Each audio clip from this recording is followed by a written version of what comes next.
This is my show, Modern Mystics. At this time, I'd just like to extend to everybody that my email address is Rare Art of Society. This is a card I have, and I like to make people familiar with it when I go out in public. I pass it out, show them the services I make available, channeling, somewhat esoteric researcher. I'm a veteran esoteric researcher. And so there's certain subjects that people look into that I'm very familiar with.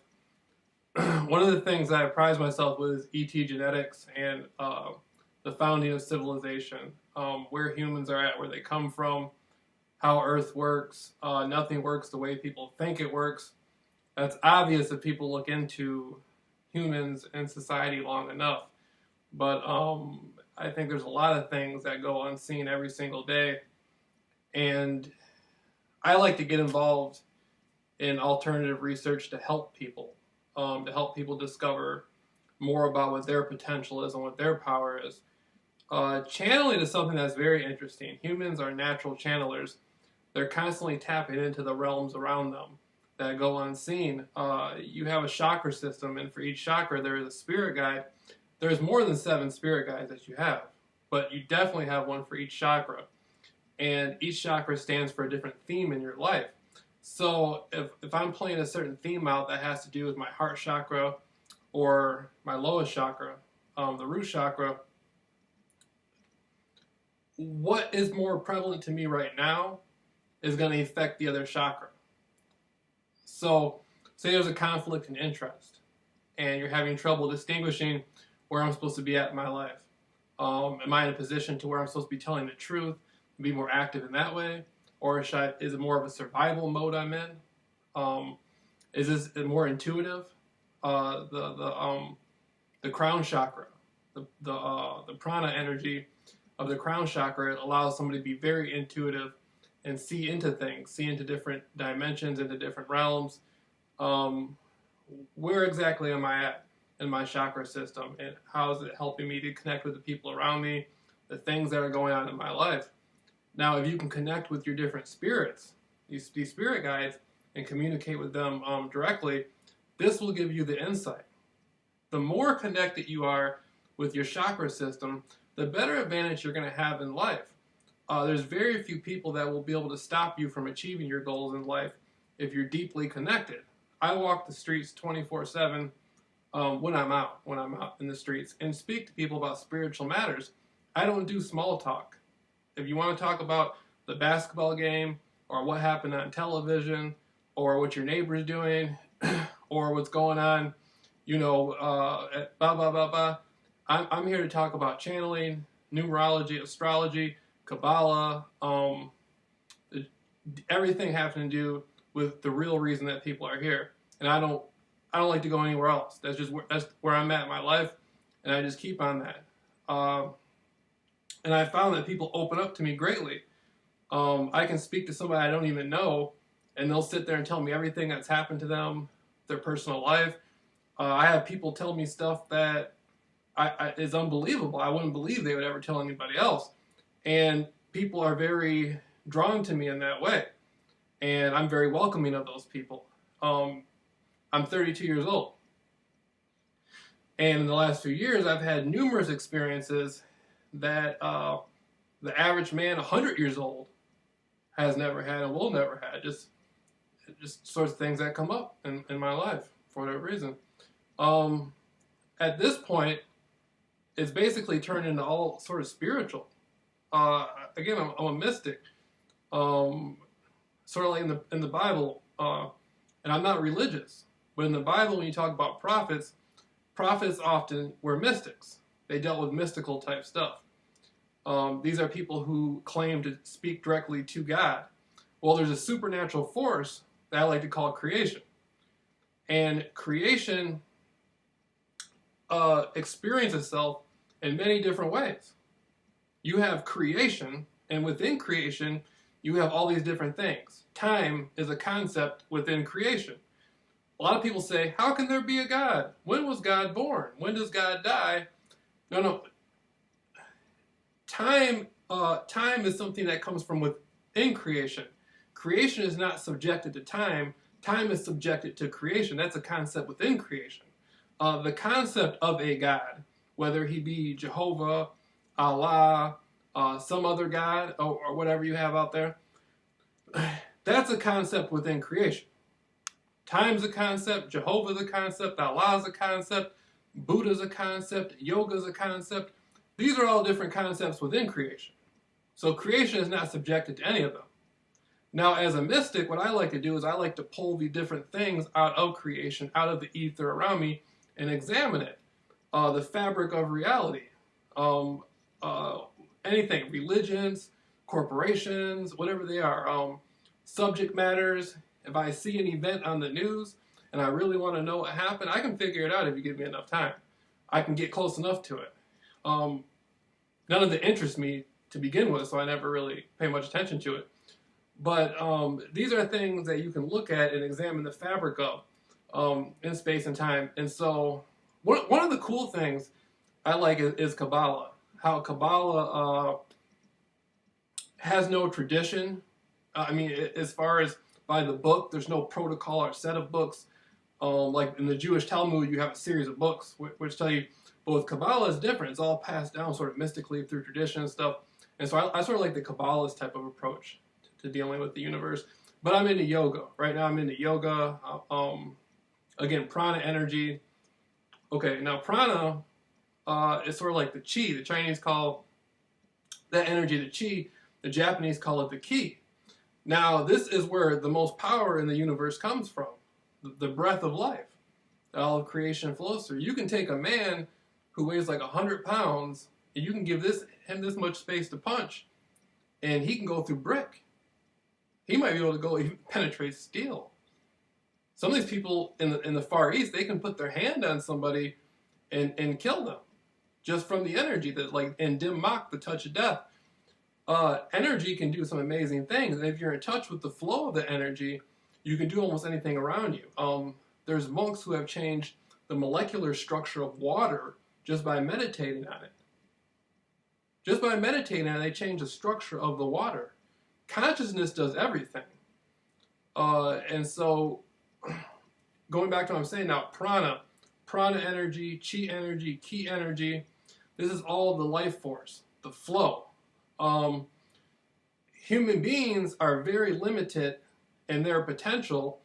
For one, like I say, people are born in society, they're given a television, they're given a radio, they're given all the things, they're given a name, they're given a religion, they're told what's cool, what's not cool. Even if they're rebellious, they pick the form of rebellion that they want. They're told what the limitations are, what they can do, what they can't do. By the time somebody's about even 18, there's nothing creative there. There's nothing individual there. There is some individuality there. Don't get me wrong. I'm not saying people aren't individual and creative on their own. People develop natural styles of doing stuff. But a lot of it has been artificially given to them through the media, through entertainment. But the question is that all you want out of life? Is that all you want out of life? It's easy to do that. It's easy to go by the book and go by the rules and do all that. But is that all you want out of life? So a lot of people say, no, that's not all I want out of life. So they start looking for extra answers, extra secrets, and whatnot. Now, humans exist within one realm. Around us, there are people walking around who, I wish I had a catalog of all the people who were going to watch my YouTube videos so I knew how to explain it. But now this is something that all the ancient mythologies around the world speak of, and this is something that modern people are speaking of now on the History Channel, Discovery Channel. It's not anything, that's really secret, but most of the people walking around are seeing things in one way, but there's people out here walking around who aren't like regular people. Their DNA is different. They're just different. They're raised differently. Their genetic DNA is programmed completely differently. They may look like regular people, but they're not regular people. They're raised completely outside the normal spectrum of society. Ideologically, they're far different, and oftentimes, like I said, genetically they're far different, but they can blend in. And they may have been incarnated on this planet for thousands of years with humans, so they look a lot like humans. And like I said, these people are related to humans genetically. They're genetically related to humans in many ways. We have their genes, but at times they don't have much of our genes. They may have about 25% of it, sometimes at the most half, usually very low than that, like 15%, 9%, 8%, sometimes none. And those are the builders and founders of society. Those are the people who watch the wars, they watch the religious strife, all the problems that go on. They sit back, they just watch it. They just watch it. Some of them are very familiar. They have underground civilizations. Some of them live in communities with regular humans. Some of them come and go from the planet and stuff like that. But they just watch. And they can do about anything they want to do. They can do about anything they want to do. These people founded civilization. So you're never gonna out religion. You're never gonna out religion them. You're never gonna out. You go to a hospital or whatever. You're not gonna outlaw them. You're not gonna out politically. You're not gonna be able to outdo them in any way. And they go around the earth and they look at different groups of humans and they're saying, well, look, that's all he wants is television. He got a nice job, he got a nice wife, he got children and all that stuff, but that's all he wants is television. What are we going to spend all our time on him for? What? Who's this other guy? Oh, he's a janitor? But you know what? Did you see all the phone calls he made last week? And all that stuff he did for those people? And, okay. And there's these, and such and such, they don't like him, and they try to do this, and this to him? Okay. All right, well, we're going to take care of him. All right. And so they sit back. This stuff is going around 24/7 on Earth, and people aren't paying attention to it for one reason. I guess there's stories made about it, like Hollywood makes movies about it, and people do books about it and things like that, but people aren't perceiving it as such. I guess they think it's just a storyline or something. But anyhow, ET genetics. So within humans,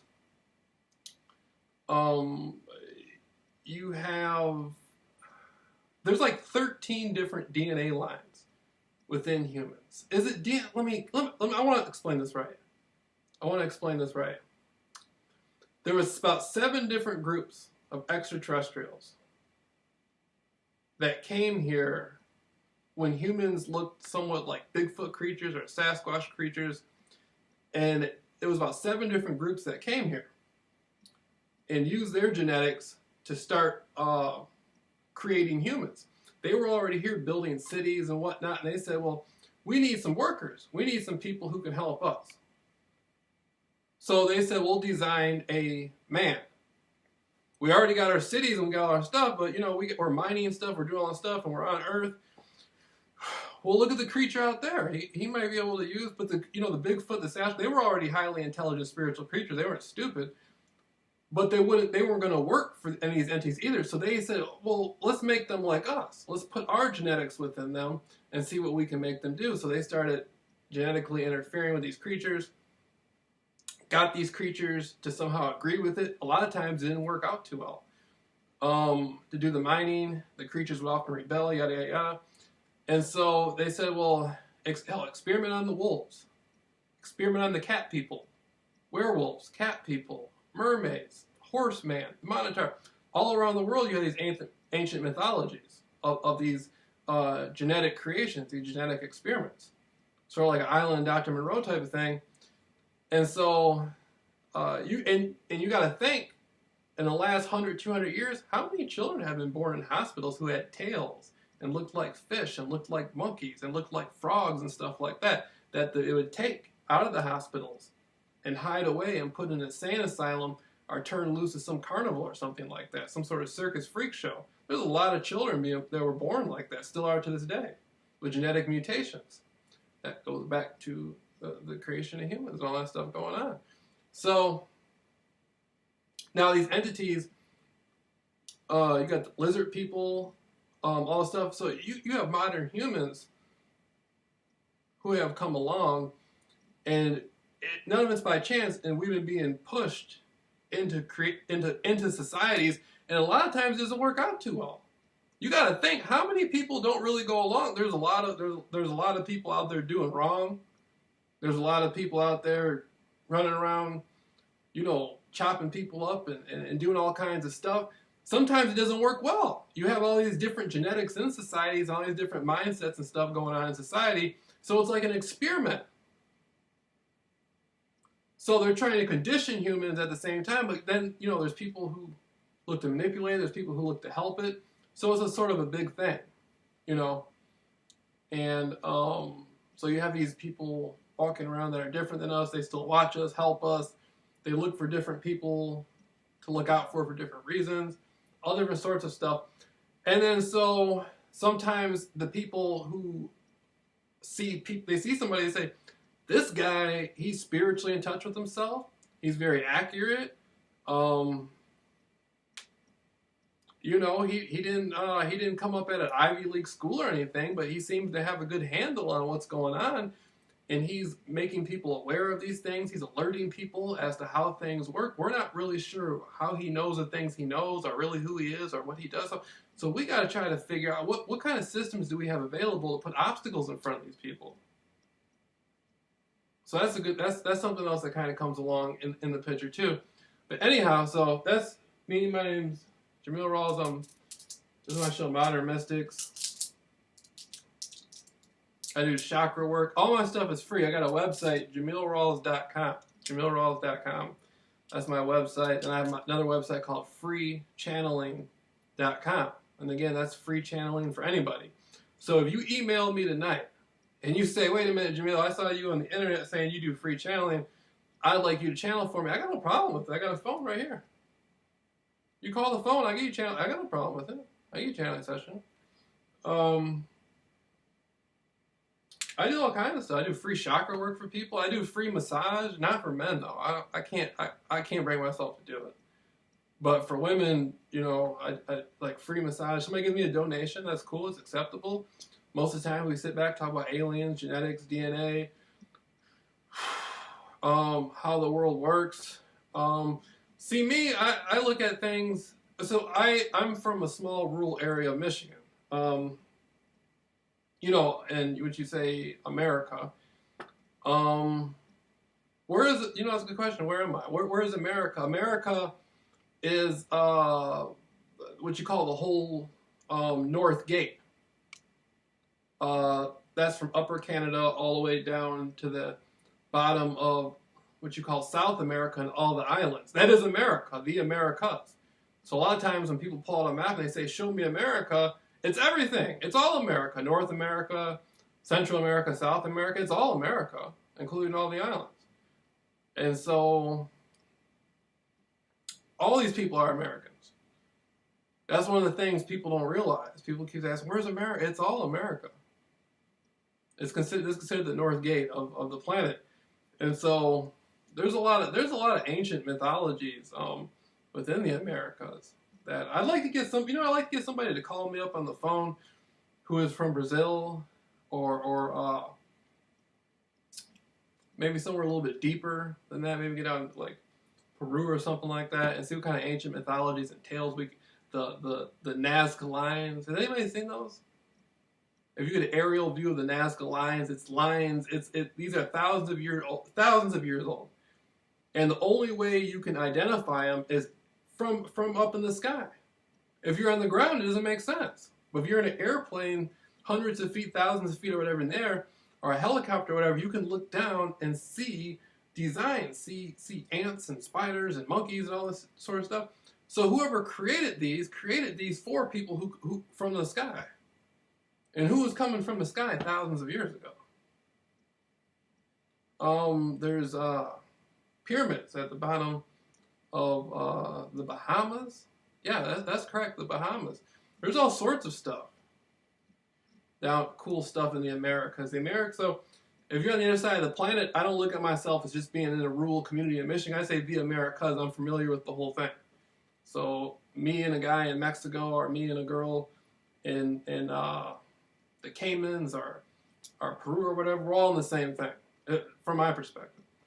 So that's pretty much it. Um,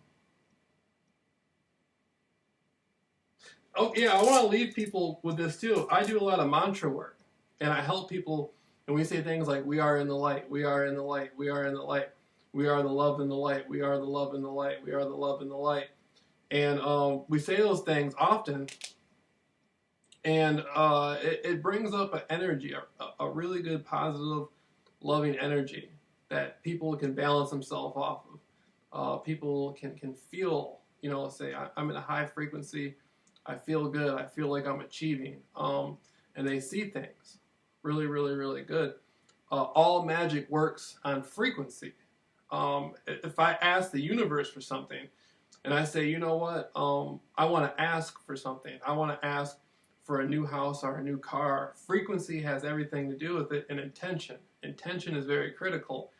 Why am I asking for this? How am I asking for this? What energy am I putting into it? And so that's how you get it back. And so you say mantras to up your frequency. Drinking water, which I should be doing more about. My water bottle right now, but drinking a lot of water ups your frequency. Again, for me, I don't got much time left, but again, getting back into genetics, I'm very deeply in touch with the extraterrestrial DNA that I have. I look at all these different races, getting back to the lizard people, Syrian DNA, Pleiadian. A lot of entities from Alcyon and Electra and the Pleiades came here thousands of years ago. These are people that I view myself as having extended relations to across the cosmos. I'm aware of the history of Earth. I don't feel... Most people sit back and watch movies about this stuff and grow up watching cartoons about it, and they hear all these stories, but when it actually comes to real life, they're either afraid to look at this stuff or they don't have the comprehension for it. They're silly people. I mean, I respect everybody, but it's just silly. People take... I guess they think this stuff's a joke. They don't think it's real. I don't know. I don't know what's going on in the lives of most people. But within my own DNA, lizard people, all these different entities, so I connect with it, and then I know they're on Earth, they walk the Earth, and so I know I'm constantly supported by the universe, I'm constantly supported by these different entities. There's a great power there. And so what I'm looking to do is show other people that own power, how they can have access to this stuff. And have access. You can get instant manifestations. You can change stuff when you want to. You can do pretty much about anything. The only thing that's going to get in your way is if you allow yourself to get in your own way. If you get disconnected. What you put your energy into is what's going to manifest the most. So if I'm sitting back and I'm putting all my energy into into a fear, that fear is going to become really real. If I put it all into a certain conspiracy, that conspiracy is going to become really real. If I put it all into being angry, that anger is going to become real. Whatever you put your energy into, that's what's going to expand the most. So I can sit here and say, I don't want an earthquake to happen. I don't want an earthquake to happen. Even though I'm saying that's not what I want, I'm putting all my energy into that. Even if I'm saying it's not what I want, that's what I'm putting my energy into it. Therefore it's expanding. Therefore it's expanding.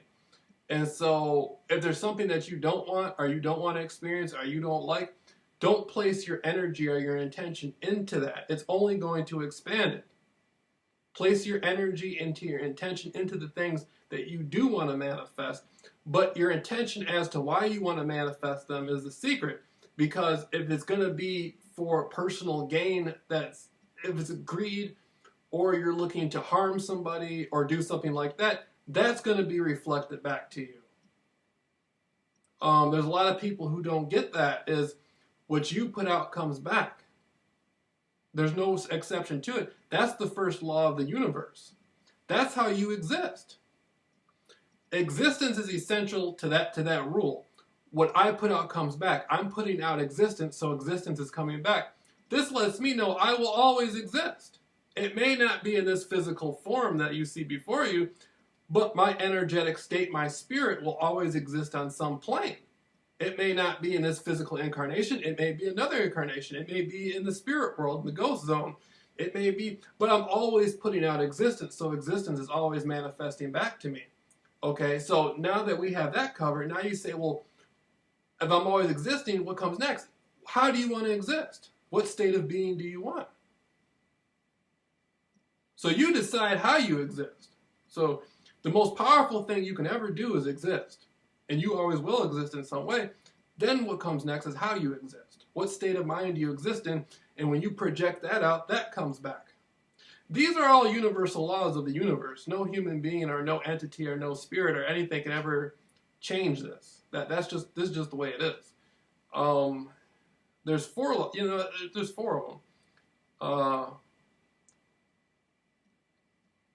Okay, so then you say, okay, so you say you exist. I exist. And I always will exist. Okay? Existence just is. There just is existence. There just is creation. No one can come up with a concept. One concept. I don't care who you are, what you look like, where you come from. You cannot come up with a concept outside of creation. Try to do it. I'll sit here.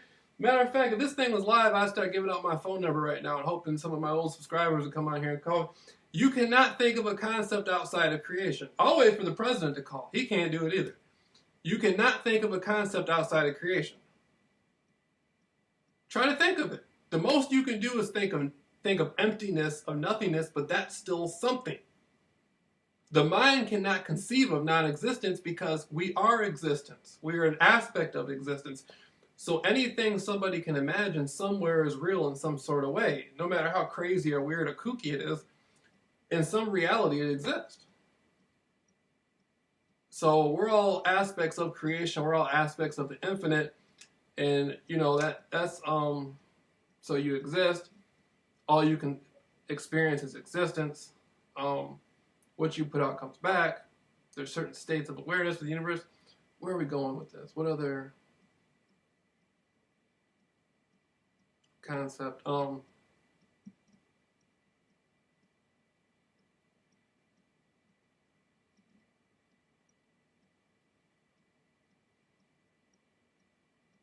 have to come back to that. There's something else there. There's something else there, and I was trying to probe real quick. But okay.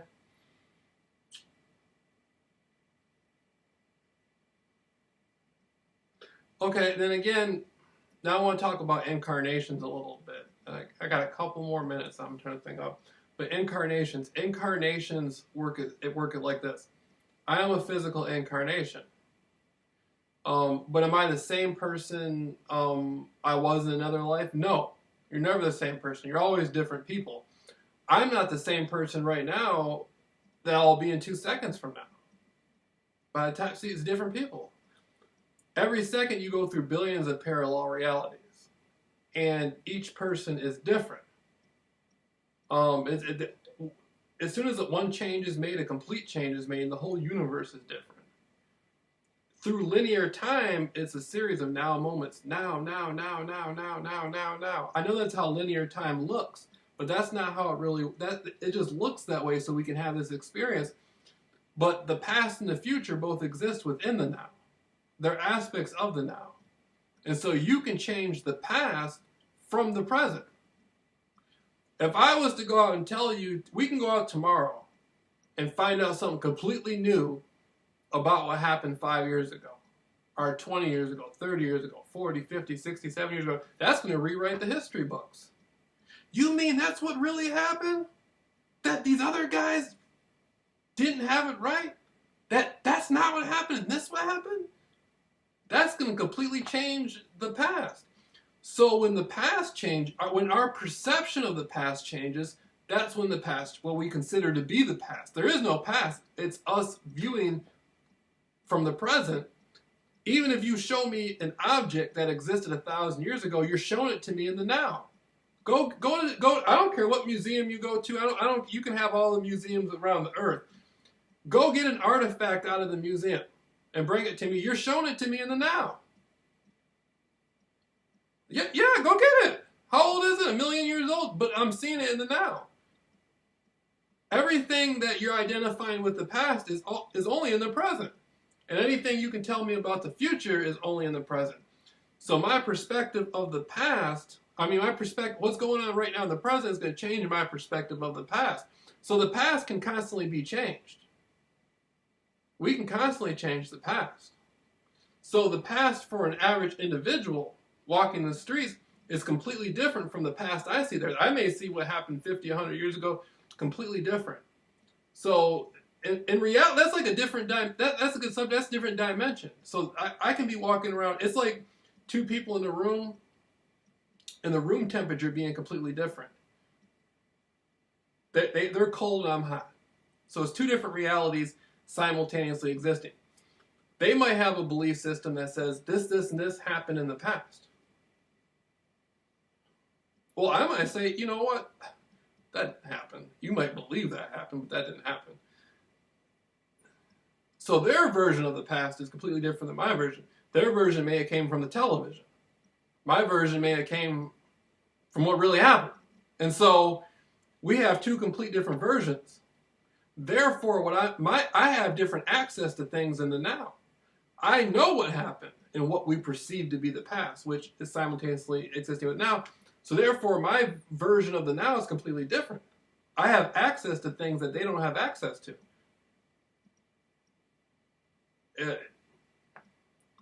Therefore, my future is going to be a little bit different. Well, I know that, I'm a little bit aware of what really happened. So the future can be changed. And so time is an illusion. Just like past and future lives, you connect to an activity from the past right now. Like, say I go to a store, I meet somebody. They may have been from what we perceive to be a past life or a future life, and is connecting to me in this incarnation for whatever reason. Try and think.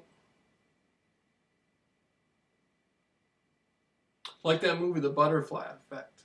That kind of makes me think of that. Or that movie, The One, which I think it was the one with Jet Li, where he was going to all these different parallel realities, and he was killing off all the people.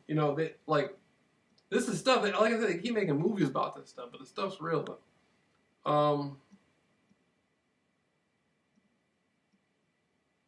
So that's pretty much it. That's pretty much it. So I want to close out with that. And my show, this is just a YouTube video.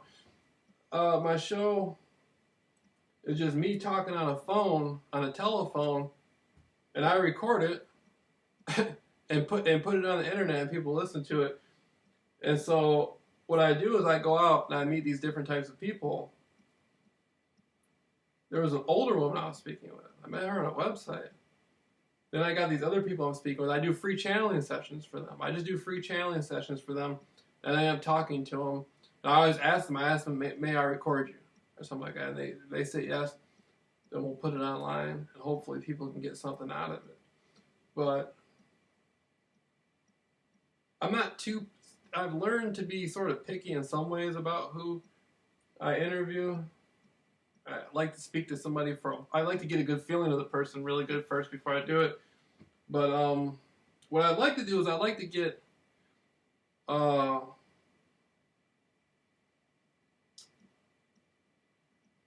somebody who's a little bit more aware of astrology. I want to do some astrology readings with a few people, and so I'm gonna figure out how that's gonna work out. But that's pretty much it. And so I'll have some interviews up, some more stuff up, and it'll keep going. I'll end up being online, like throughout, a few times a month or something like that, or maybe once a week or whatever. I don't have many videos up. All the stuff I got online is stuff that most of the people who see it aren't going to really understand it. They're not going to know what they're looking at. And so right now I'm just coming out with a bunch of different stuff and hoping to give people a different comprehension of the reality and where they're at. Okay, now again, my name is Jameel Rawls. My website is JameelRawls.com. You can go on there and email me. My email is JameelRawls@JameelRawls.com or JameelRawls@hotmail.com. Like I said, I do free channeling. I come up with healing remedies for people. I can do chakra work for people, pets. I guess you can come. We can do it over the phone. Like give you free advice. Or you can meet me in person, depending on where you're at. I don't, you know what I mean. You have to contact me and talk to me. But and then my other website is freechanneling.com, and so that's pretty much it. All right.